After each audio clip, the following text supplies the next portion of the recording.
Le cri d'un prophète en Israël, Emmanuel Levin, Judaïsme contre sionisme. Deuxième partie, le Christ est un réfugié palestinien. Troisième lettre à Georges Montaron, directeur de Témoignages chrétiens.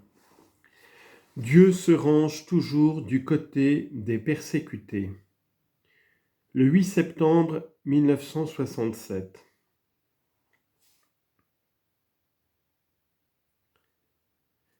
La semaine dernière, j'avais envoyé un de mes jeunes d'ici à votre librairie pour se procurer quelques exemplaires du numéro dans lequel apparut mon article, car il était absent de Paris à ce moment. Il m'a rapporté un exemplaire de votre cahier 47 qui venait de sortir.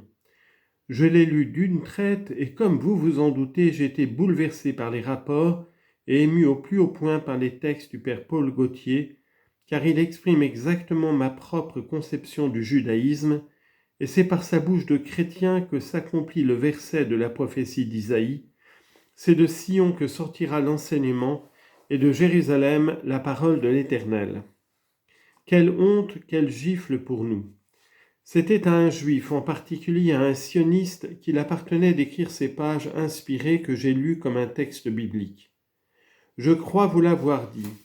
Les interventions publiques dans le conflit palestinien se font au nom de la vérité et de la justice, qui sont les attributs essentiels du Dieu d'Israël, qui ne peut être que du côté des faibles, des vaincus, des persécutés, des pauvres.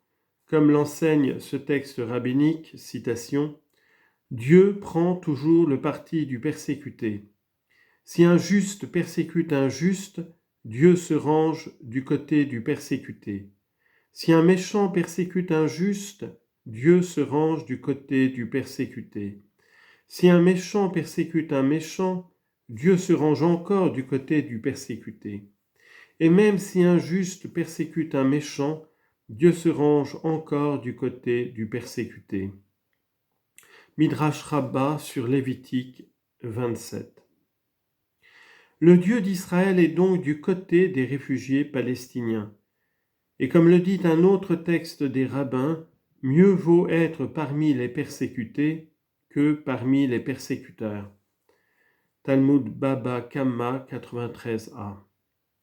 Mes interventions en faveur des plus faibles et des plus pauvres, vous disais-je, c'est-à-dire des réfugiés palestiniens, qui représentent en 1967 le peuple élu, qui selon la définition si juste d'André Philippe, est celui qui à un moment donné de l'histoire est le plus malheureux, le plus humilié, le plus offensé, et incarne à ce moment-là toute la détresse humaine. Ces interventions m'ont moi aussi réduit à une situation matérielle critique. J'ai perdu mes derniers cours payants. Je suis un professeur d'hébreu au chômage et pour remplir utilement le temps libre que la société juive me laisse généreusement, j'ai décidé de ne pas être un cordonnier mal chaussé et de m'occuper de l'éducation spirituelle de mes enfants, que je négligeais quelque peu pour des raisons pratiques. Les compagnons et les compagnes de mon fils d'ici et du 15e désirent également en profiter, et à leur intention, j'ai organisé au mois de mai et de juin dernier un cycle d'initiation aux études hébraïques et à la mystique juive pour les jeunes, à titre d'essai. Le thème principal de ce cercle d'études sera l'importance de la pauvreté dans la Bible, dans le Talmud et la Kabbale. Et je vais faire démarrer notre réflexion et notre méditation commune à partir de la lecture commentée des textes du père Gauthier contenus dans le cahier 47. Et cela le jour même du jeûne du grand pardon, Yom Kippour, auquel nous allons donner une signification palestinienne. Nous confesserons les péchés de la société juive, de la nation juive envers les peuples pauvres et sous-développés, envers les peuples arabes notamment, qui sont nos frères sémites, et en particulier envers les Arabes palestiniens, et nous prendrons la décision de nous engager dans la voie de la solidarité avec tous les damnés de la terre, qui sont spirituellement des Juifs, et de leur apporter notre aide dans la mesure de nos moyens. Je lis toujours vos éditoriaux de témoignages chrétiens avec intérêt. Toutefois, dans celui d'hier, j'avoue ne pas bien comprendre votre position. Vous écrivez « L'État d'Israël est reconnu par les grandes nations, il est membre de l'ONU, cela lui donne le droit à la vie, il a le droit à son indépendance et à son intégrité territoriale. Mais vous vous déclarez hostile à l'annexion des territoires nouvellement conquis. Vous savez que je ne suis pas partisan de l'État d'Israël, mais si je l'étais, comme la quasi-totalité des Israéliens, j'approuverais l'annexion de Jérusalem, de la Cisjordanie, de Gaza, etc. Car enfin, si l'on reconnaît le droit d'existence de l'État d'Israël dans la nouvelle ville de Jérusalem, à plus forte raison doit-on le reconnaître dans la vieille ville. Et si Haïfa, Nazareth et Jaffa sont reconnues villes israéliennes parce qu'elles l'ont été dans le passé biblique, pourquoi Hébron, Naplouse et Jéricho ne le seraient-elles pas? Les unes sont aussi juives historiquement que les autres. Si on est partisan de l'établissement de l'État juif, si on en reconnaît la légitimité, alors il faut aussi lui reconnaître ses frontières bibliques. Les frontières de 1948 ont amputé l'État juif et aucun sioniste digne de ce nom ne pouvait s'en contenter. Ce que vous appelez annexion et conquête n'est pour lui que rétablissement de l'intégrité territoriale, à laquelle vous lui reconnaissez le droit que vous contestez par ailleurs. Et si malgré tout, vous appelez conquête et annexion les opérations militaires de 1967 qui ont permis aux Israéliens d'occuper la vieille Jérusalem avec le mur des lamentations, Hébron et Jéricho, pour être logique avec vous-même, vous devez également appeler ainsi les opérations militaires qui ont permis aux sionistes de s'emparer de Haïfa, Nazareth et Jaffa. Si vous refusez à l'État d'Israël le droit d'exercer sa souveraineté sur les premières, il n'y a aucune raison pour que vous lui accordiez ce droit sur les secondes. Si vous donnez à l'État d'Israël le droit d'exister en Palestine, c'est-à-dire par référence aux États juifs bibliques, donc vous devez lui en fixer les mêmes frontières à l'intérieur desquelles se trouvaient la Cisjordanie, le territoire de Gaza et d'autres régions qui n'ont pas encore été reconquises. Du Nil à l'Euphrate. Israël n'a pas fait autre chose en 1967 que ce qu'il a fait en 1948, et si l'on a approuvé en 1948, on n'a aucune raison de ne pas l'approuver en 1967.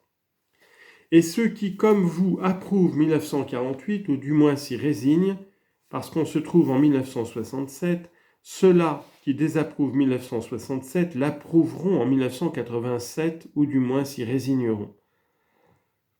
Non, cher monsieur, reconnaître et tolérer l'injustice parce qu'elle est devenue un fait accompli n'est pas conforme à la justice biblique. Elle doit être réparée et effacée. L'État d'Israël portait dans son principe toutes les injustices et tous les crimes auxquels nous assistons aujourd'hui. Il ne pouvait pas se créer sans les perpétrer, se maintenir sans les perpétuer et se développer, sans en commettre de nouveaux et de pires. Il faut condamner l'État d'Israël en son principe, en son idée même, sinon nous serons témoins et complices de la destruction et de l'extermination du monde arabe, du moins palestinien. Car c'est la même référence biblique qui autorise la possession de la Palestine par les Juifs et la dépossession et l'extermination, le génocide de ses habitants. Citation. Vous conquérerez le pays et vous vous y établirez, car c'est à vous que je le donne à titre de possession. Si vous ne possédez pas à votre profit tous les habitants de ce pays, ceux que vous aurez épargnés vous harcèleront sur le territoire que vous occuperez. Citation du livre des Nombres, chapitre 35, versets 53 à 55. Telle est l'exégèse littérale, simpliste, anti-rabbinique et anti-kabbalistique qui permet aux sionistes comme aux nazis de commettre leur génocide. Je dis bien les nazis aussi, car la Bible parle également d'extermination du peuple juif en cas de désobéissance et de rébellion. Les nazis, en se référant au sens simpliste de la Bible, comme les sionistes, pouvaient justifier Auschwitz et Treblinka. Ils accomplissaient la volonté du Dieu d'Israël qui punissait son peuple pour son infidélité. Je l'ai écrit, je l'ai dit, et je ne le répéterai jamais assez. Ce n'est pas la bombe atomique qui provoquera la fin de l'humanité, mais une lecture erronée, une exégèse simpliste de la parole de Dieu. Les rabbins du Talmud, contrairement au sens apparent de ce verset et d'autres, ont dit qu'il était interdit de retourner collectivement et par la violence en Palestine et de se rebeller contre les nations. C'est la condition pour que les nations supportent les Juifs et les tolèrent. Sinon, les exterminations et les catastrophes se déchaînent. Talmud, Ketubot, 111a. Le sionisme politique et la création d'un État juif en Palestine sans le consentement, ou même, d'après certains, avec le consentement des nations, étaient expressément interdits par les rabbins, si l'on ne voulait pas provoquer des catastrophes épouvantables. En reconnaissant le droit à l'existence de l'État d'Israël, vous prenez parti pour les sionistes, qui sont des faiseurs de catastrophes, qui ont causé déjà et qui causeront des malheurs sans nombre, dont seront victimes avant tout les pauvres et les faibles. Vous avez dit non au nazisme allemand, ce n'est pas pour dire oui à un nazisme juif. Mais il faut engager la lutte avec rigueur et éliminer ces contradictions. Ainsi la sœur Marie-Thérèse, qui dénonce et énumère en plusieurs pages les crimes israéliens, mais qui les justifie par une petite phrase malheureuse, citation, « Si les Arabes avaient gagné, ils auraient fait pire. » Donc les Israéliens ont bien fait, ils ont évité le massacre général de la population israélienne par leur action militaire qui avait un caractère préventif. De même, dans votre éditorial, vous critiquez les Israéliens, mais en fin de compte, vous leur donnez raison, en reconnaissant leur État et en reprochant aux Arabes de ne pas le faire. Mon Dieu, que les meilleurs hommes de bonne volonté occidentaux ont du mal à se mettre à la place d'un Arabe, dans la peau d'un Palestinien. Encore un petit effort, chers amis, de témoignage chrétien, et vous y arriverez. Votre cahier 47 en témoigne, et je ne peux que vous en féliciter, amicalement et respectueusement vôtre.